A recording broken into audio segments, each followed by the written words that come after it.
Hello and welcome to Qsports. I am Badjie. Thank you very much for joining us. Tonight, Youth and Sports Minister Bakary Badjie is our guest, and he was appointed by the President in September 2020. We will have an exclusive discussion on Gambian sports and all its related development.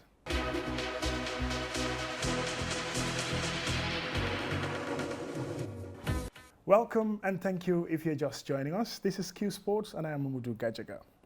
A youth-focused, development-oriented and dedicated community worker are some of his attributes.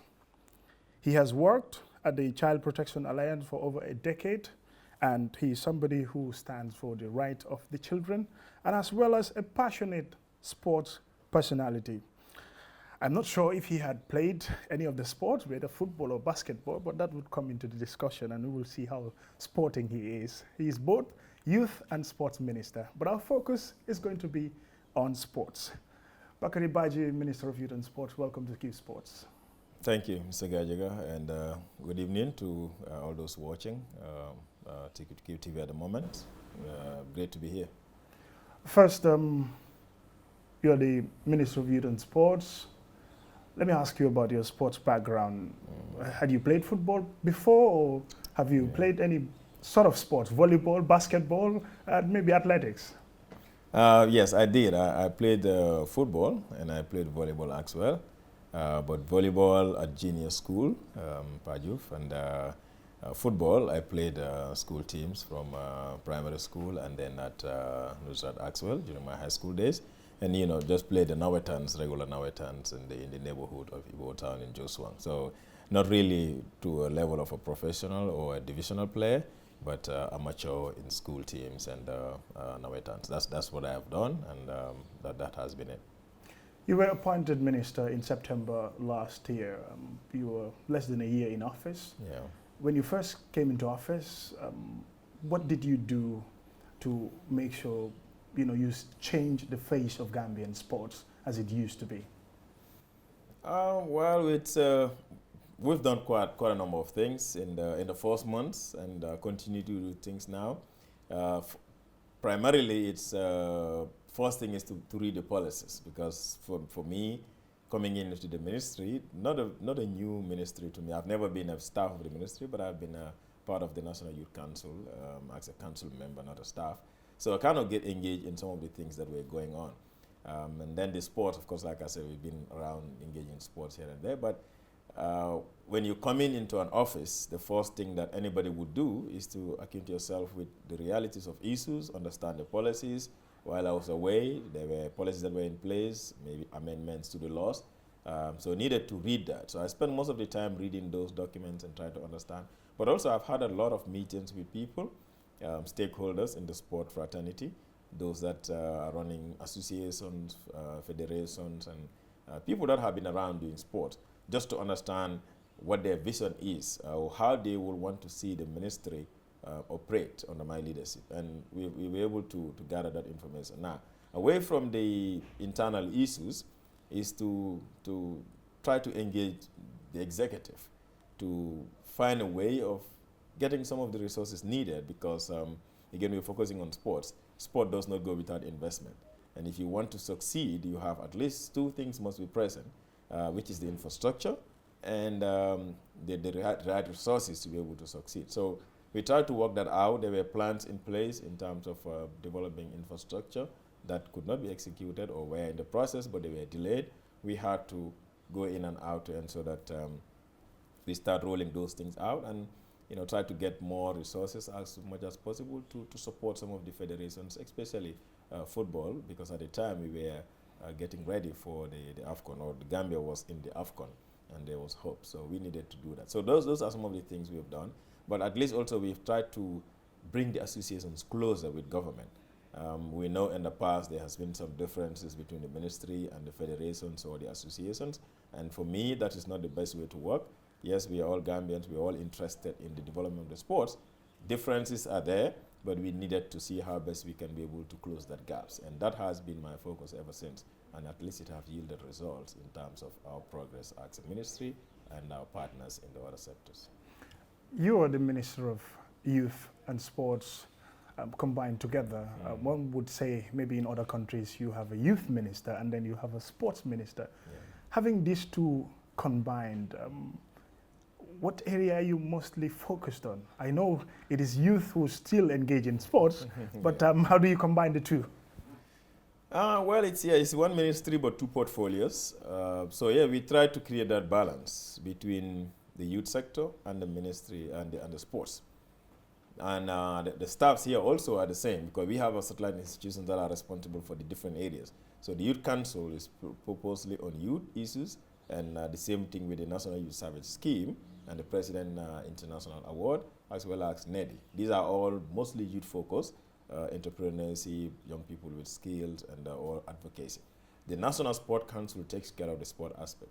So each institution have a responsibility, and what we try to do is allow them to operate as satellite institutions, and they report to us, and while we try to provide that policy guidance that is needed from our side, as well as the resources. So the coordination is there, satellite institutions are responsible, and because we work as a team, the permanent secretary is here, we have 2 deputy permanent secretaries, and we have our SMT, so the senior management team. Occasionally we discuss, report on what is happening, and see where we are doing well and we're not doing well, and try to move ahead as a group. So that coordination is what helps us at the ministry level to remain focused. Now, in terms of who we focus more, for me, it's both. And I know people out there sometimes, because they see us more in the sports, there is sometimes people will say, oh, they're focusing more on the sports, but it is not. Because sports is the one that is visible. Now, if you play football, people see it. If you go out there to witness a basketball game or work with an association, it's visible. Now, the advocacy part of it, it's there, but people don't get to see that a lot. Entrepreneurship, it's also there, but you don't see it, because what you do is train young people on entrepreneurship skill, or give them loans or grants to run businesses. That doesn't come out openly, but it's always there. I mean, in December, the president launched the youth revolving loan up to the amount of 20 million. And that was also on the papers. But like I said, when the 20 million is giving out as loans, you don't get to publicize those things. So for us, it's both areas that we're approaching, and we do them based on the necessity. At one time, we might focus on skill building. Another time, we focus on entrepreneurship. Some other time, we're focusing on sport, but they're all together. And just to end it, right now, there is a recruitment going on for the National Youth Service Scheme. And we're having about 200 young people across the country that have been recruited and trained on skills. And the government is paying for their school fees for a period of 2 years in their chosen field of study at a particular institution. But you don't gather them together and tell the public we're financing 200 students to go to the GTTI or Sheikh Mahfouz or PIA to learn skills. So that is the reality, but we are running both at the same time in as much as possible. No country anywhere in the world will succeed in any sporting discipline if the right resources are not available. One of them is funding. Gambian sports have far been challenged by funding issues. The sports budget for 2021 is a little over $100 million. This amount is not enough even to sustain football alone, talk less of other sports, talk less of an entire youth and sports ministry. How do you go about that? It's a struggle, I must confess. Before coming in here and after I've been here, these are things that we have to grapple with. And again, it's about the mindset. It's the population, sometimes people who have the right, in position to make decisions, don't see the significance of what you're talking about. How significant is sport? Or how significant is youth empowerment? It's about young people. They think, for other people's mind, sport is just about play. They don't see and some see it as leisure, not actually an industry. That's a multi-million-dollar industry, obviously. Exactly. That concept is not, people don't understand that. Not people, but some people don't understand that. So they think when you give them example 15 million, that's even a lot of money, because it's about leisure, it's about play. Whatever you give them is good. That is the mindset that all of us need to change. And I mean, all of us in the media, everybody needs to contribute towards changing. And I try to talk to people that you don't see sports as leisure, you don't see it as play, just play and move on. It has a lot of benefits. When you support the young people in the sport area, you're reducing the amount of unemployment on the streets, because some of them will take up a particular field of play, basketball, volleyball, and they gain money out of it. Others will reduces the crime rate because then you engage in young people in a lot of activities that discourage them from engaging in crime, and that also has an impact on the safety and security of the people that are living in this country. And even this illegal migration is because sometimes they lose hope. But once you have the right infrastructure and you're able to produce a lot of players, basketball, volleyball players, athletics, who will be marketed outside, there is a lot of income that is coming in. So that is the mindset that we all need to have. And I tell people that one of the most lucrative industries is sports. The amount of money that sports personnel get paid a week, probably no other person makes that. Maybe it's only sports and music. But these are the least developed industries in this country. So that is there. But our budget is small. We're trying to advocate as much as possible at the Ministry of Finance, at the National Assembly, for an increment of our budget in the coming years, and hopefully we will succeed in that. But apart from what is on the papers, on the budget, government also have other resources that they support our sector. So we are lucky, like for instance, our AFCON qualifications, the journey of AFCON qualification, all of it did not come from our consolidated budget. It comes from other resources of government through some of the levies that they put in place to support the sport. So yes, when people see the budget, 114 million, they say, oh, last year, this year actually, 109 million, and they said, oh, 109 million for the ministry. That mostly goes to pay staff salary, maintains other expenses here and there, but the majority of the expenses, like the infrastructure we're doing right now, all of our mini stadiums that we are constructing, the football fields that we are constructing in the regions, they are not funded from the main budget itself. So these are the things also that we need to clarify for the people to understand that when you see an amount, there might be other amounts that are more than what you see. And right now we just got the figures of how much we've spent in the AFCON qualification, and it went up to $97 million. That's what the ministry government spent. That's a staggering amount of money. Many people will ask. That's what it is, 97 million. That's what we spent on the national team, the Scorpions, for the qualifiers of the AFCON. And that all came from government. So that amount, if you hear it, people will be surprised, yes, but that is the reality. Between 2019 to up to this year, that's how much money we've spent. So these are things that go into football alone, not basketball, not volleyball, not athletics. This brings me to my next question concerning sports infrastructure. When you look around, Gambia is almost non-existent. The Independence Stadium is the only stadium that we have. Yes, we have smaller grounds, smaller parks. We like to call them mini stadiums, but they're not even fit to be called that sort of a name. Some of them are going under renovation, or I would say on hold for now, because it just actually work begins and then stops literally.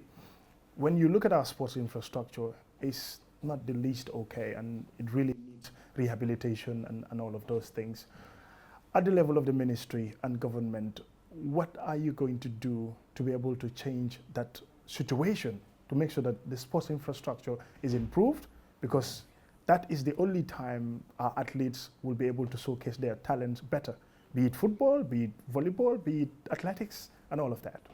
That's true. I agree. I think that's a reality. The deficiency in the infrastructure is recognized across the board. And the president himself recognizes that. Because I remember my first conversation with him when I was appointed and I came back to the country in September. The first night I met him, that's one of the issues he told me, that coming into power, these are issues that he has focused on to try to see how best he can be able to get resources to improve on it. And well, he's a football enthusiast and he understands what it takes to be able to manage a team. But again, because the resources are not there, we have to find a way of managing with the little that we have. And that's why government went into that area of developing these football fields. And I call them football fields sometimes, but the people wanted to be called mini stadiums. And, so we call them mini stadiums. And they might have some of the features of a mini stadium because it's normally you developing the pitch to a grass pitch and then have the perimeter fence and the interior fence. And then you have the change rooms for the two teams and the referees.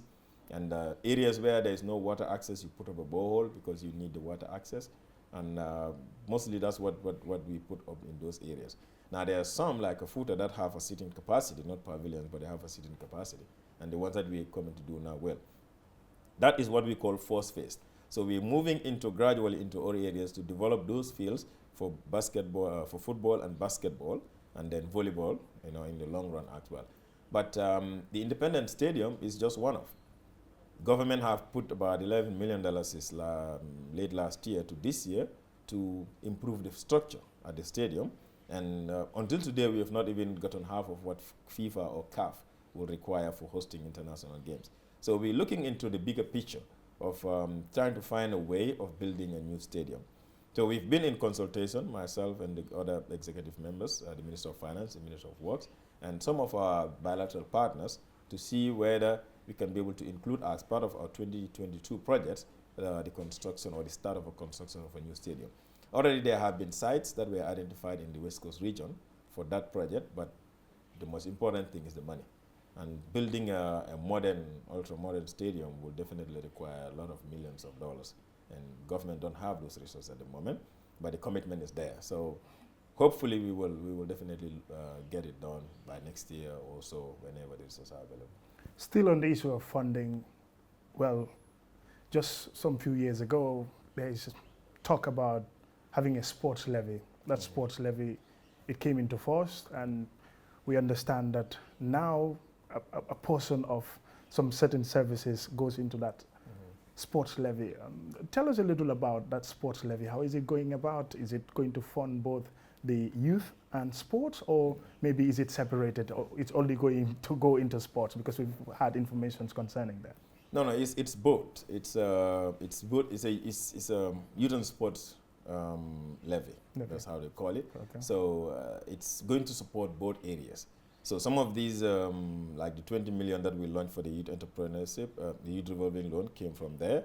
The infrastructure that I said we are funding also comes from those levies. So the money is not coming as we expected it now for some reason, but at least whatever we are getting from there, that's what government is putting back into this. So we're able to fund, for instance, charter a special flight for the national team twice, when they were going to Gabon and recently when they were in DRC, in both their return legs, through that money. And the 3 new mini stadiums or football fields that we are about to start this year, also the funds are coming from that. So Ministry of Finance is administering that. It does not come directly to us.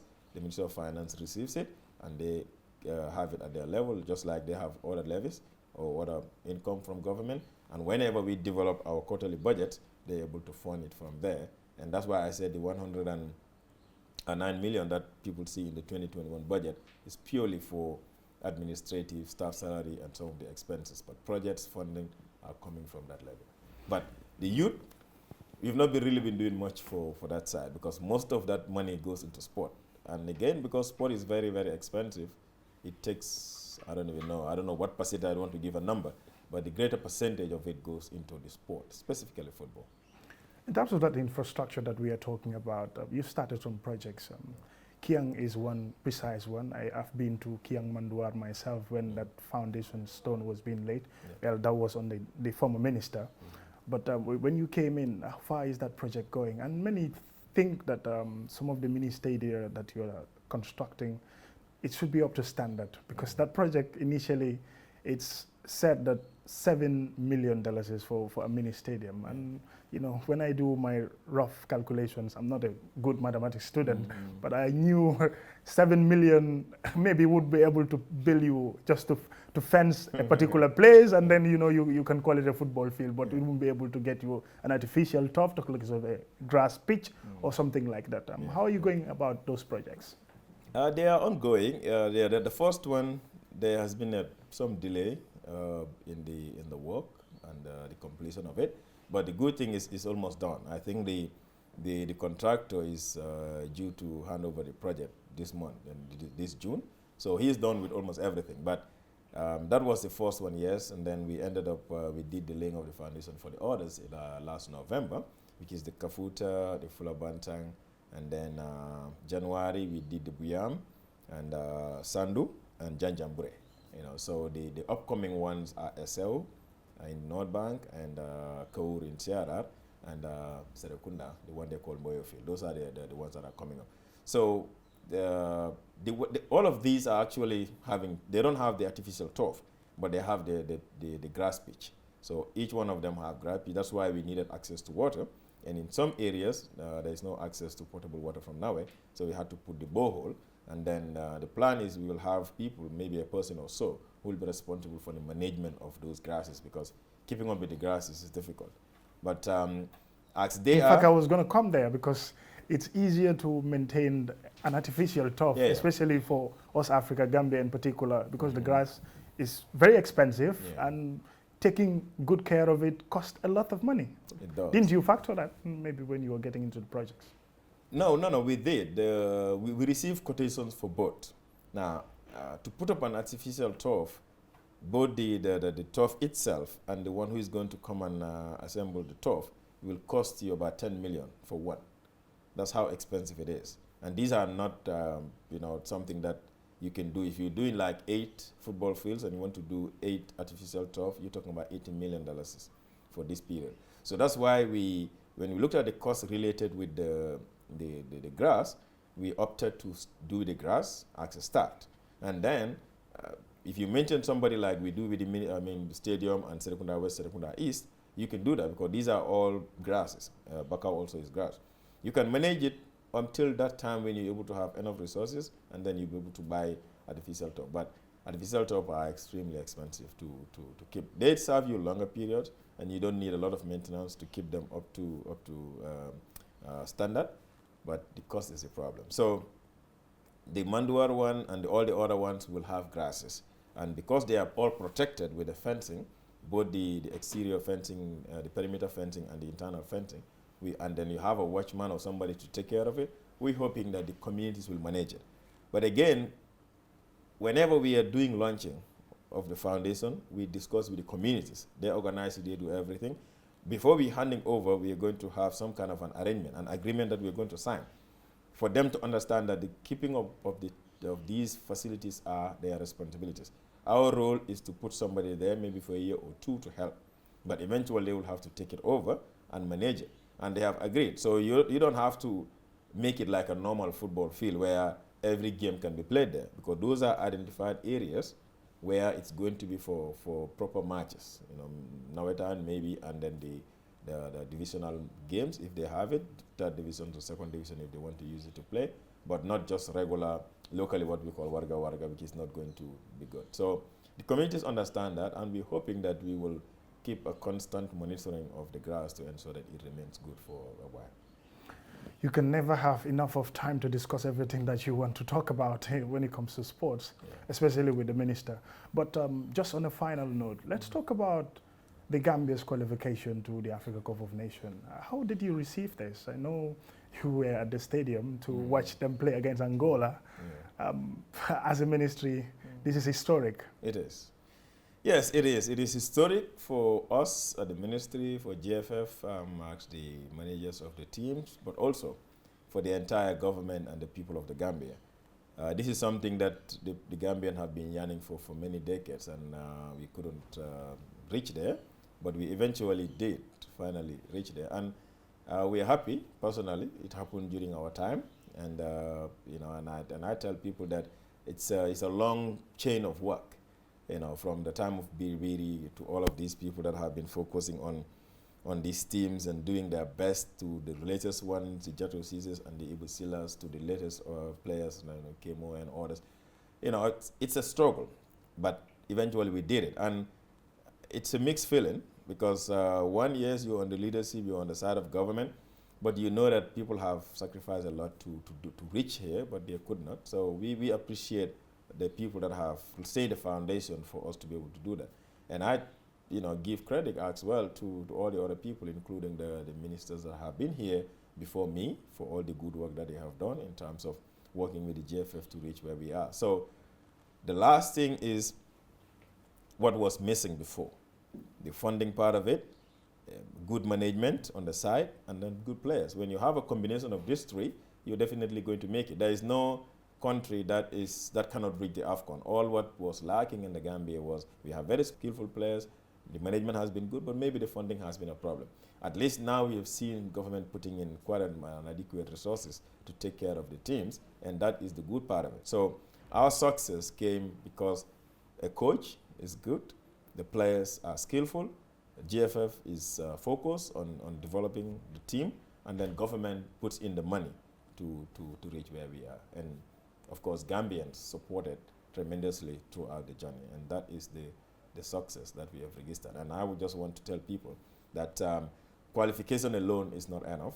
What we need to focus now is how do we prepare the team to go to AFCON and not just appear, but do well and pass the group stage and get to the quarterfinals, if possible, the semi-final or even the final.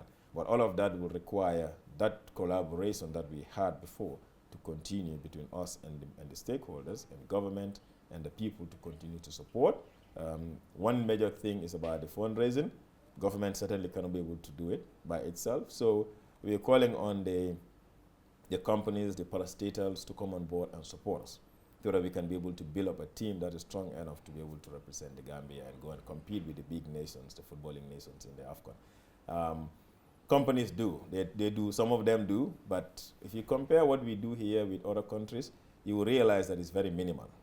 Sports is not purely funded by government, it's funded by the companies. They come in, support, put in money, and then in return they get their marketing. And I think that is what is missing here. If you look at our national team, it has not had any official sponsorship for a very long time. So they depend on the GFF through the FIFA support and what government is putting in. And I think that's one thing we want to throw out there, that we want companies to come on board and support our national team. Honorable Minister Bakary Badjie, thank you very much for your time. Thank you, Mr. Gajag. I appreciate your time as well. That's all we have for you on Q Sports tonight. And thank you very much for watching. Keep on sporting. Bye for now.